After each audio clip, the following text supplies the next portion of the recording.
காம குரோதாதிகளை வெல்வது எப்படி?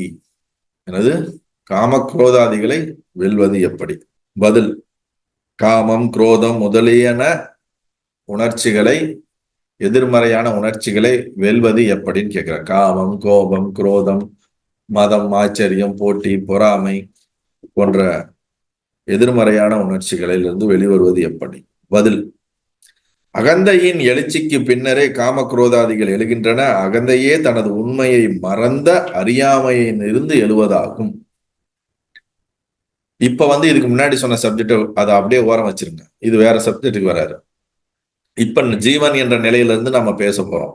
கான்சியஸ்ங்கிறத விட்டுடுங்க. இப்ப அகந்தை எழுச்சிக்கு பின்னரே காம குரோதாதிகள் எழுகின்றன.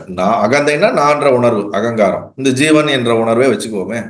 இந்த ஜீவன் என்ற உணர்வு வந்ததுக்கு அப்புறம் தான் நமக்கு இது பிடிச்சிருக்கு, இது பிடிக்கல, எனக்கு இது வேண்டும், இது வேண்டாம், நான்ற உணர்வு வெளிப்பட்டு இந்த உலகம் நமக்கு தென்பட்டு அதுல ஒரு விஷயம் பிடித்து ஒரு விஷயம் பிடிக்கல, இது ராக, இது துவேஷம், இது விருப்பு, அது வெறுப்பு, இது சுகம், இது அசுகம், இந்த போன்ற உணர்வுகள்லாம் நமக்கு இந்த நான்ற உணர்வு வந்ததுக்கு அப்புறம் தான் எழுகிறது.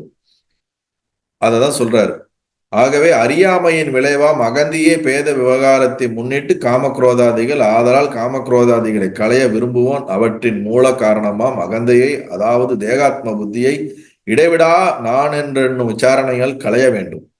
அவ்வாறு அகந்தையை மாய்ந்த விடத்தே பாகுபாடு எதுமற்ற தூய உணர்வு ஒன்றே ஒளிரும். அமைதி மயக்கத்தில் பேத புத்தியை முன்னிட்ட மனோமய விவகாரங்கள் எவற்றிற்கும் சற்றும் இடமில்லை. பேத அறிவும் அறியாமையும் அகந்தையே அவ்விரண்டையும் கடந்துள்ள கேவல சின்மாத்திரமே ஆத்மஸ்வரூபம். எப்பயுமே பகவான் எந்த கேள்வி எடுத்தாலும் அது சுப்ரீம் ஆன்சரா ரொம்ப டீப்பா போயிடுறாரு. எப்படி இது முன்னாடி இருக்கிறவங்க அந்த காலத்துல அவர் சொல்லக்கூடிய விஷயங்களை கிரகித்து அது அவர் சொல்லக்கூடிய சாரத்தை உள்வாங்கினாங்கன்னு நமக்கு தெரியல. ஏன்னா நம்ம முன்னாடி இருக்கவங்க கிட்ட நம்ம இந்த மாதிரி விஷயங்களை பகிரும்போது அவங்க புத்திக்குள்ள இது போறதுக்கே போவே மாட்டேன்னுது. நம்ம ஒண்ணு சொன்னா அவங்க ஒண்ணு நினைச்சுக்கிறாங்க.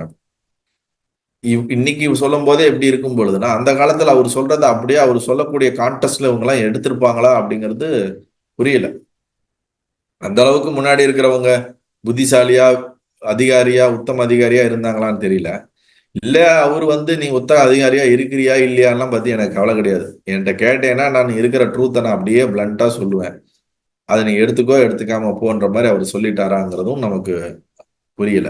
அதனாலதான் இங்க சொல்றாரு, இந்த நான்ற உணர்வு வருது. உணர்வு வந்ததுக்கு அப்புறம் தான் உலகம் தெரியுது. உலகம் தெரிஞ்சதுக்கு அப்புறம் வேறுபாடுகள் தெரியுது. அதுல நீ வேற, அனைத்தும் வேறன்னு தெரியுது. அப்புறம் உனக்குள்ள ஒரு அனுபவிக்கும் போது இது சுகம், இது துக்கம், இது வெறுப்பு, இது ராக துவேஷம் எல்லாம் போட்டு மனசுனால இது பண்ணக்கூடிய எல்லா விதமான விளையாட்டும் விளையாண்டுறோம். இப்ப காம குரோதாதிகளை வெல்வது எப்படின்னு தானே கேக்குறாங்க. இப்ப காம குரோதாதி எல்லாம் எங்க இருந்து வருது? இந்த உலகத்துல இருந்து தான் நமக்கு வருது. நமக்கும் இந்த உலகத்துக்கு இருக்கிற சம்பந்தம் சார்ந்துதான் வருது. சரி, இதுக்கெல்லாம் ரூட் என்ன அப்படின்னு பார்த்தா, முதல் நான்ற உணர்வு வந்ததுக்கு அப்புறம் தானே உலகம் தெரியுதுங்கும் போது நீ நேரடியா நான்ற உணர்வை போய் டச் பண்ணி அங்க உன்னோட உண்மையான நேச்சரை கண்டுபிடிச்சிட்டேன்னா இந்த வெளியில இருக்கக்கூடிய இது சின்ன சின்ன காம குரோதாதிகள் சார்ந்த விஷயங்கள் எல்லாம் நீ ஒரி பண்ணிக்க தேவை. இதுல ஒவ்வொன்றிலையும் போய் ஒர்க் பண்ணிட்டு இருக்காத. டைரக்டா ஒரு மரத்தை வெட்டணும்னா வேரோட சாச்சிரு, கிளைய வெட்டாத. காமம், குரோதம், மதம், ஆச்சரியம், லோபம், மோகம் இது போன்ற ஒவ்வொரு பிரான்ச்சா வெட்டிக்கிட்டு இருக்காத. இது மொத்தமும் வெவ்வேறு மரத்துடைய பிரான்ச்சுன்னா இதெல்லாம் ஒரு ரூட், ஒரு ரூட்ல இருந்து தான் வருது, ஒரு வேர்ல இருந்து தான் வருது. அந்த வேர் எதுன்னா நான்ற உணர்வு. அந்த நான்ற உணர்வு ஈகோ, அகங்காரம், பொய்யான இப்ப இதுக்கு முன்னாடி பார்த்த சிதாபாச உணர்வு. அதை நீ புரிஞ்சு அதை நீ ஒதுக்கிட்டேனாலே உனக்கு இந்த மாதிரியான உணர்வுகளில் பிரச்சனையே இருக்காது. அதை நீ அறியாத வரைக்கும் இந்த உணர்வுகளுக்குள் மாட்டிக்கொண்டு சம்ஸ்காரங்களும் வாசனைகளும் உற்பத்தி செய்து கொண்டு மீண்டும் மீண்டும் பிறப்பெடுத்து நாம் அதுக்குள்ள உழண்டு கொண்டே இருப்போம். நல்லது.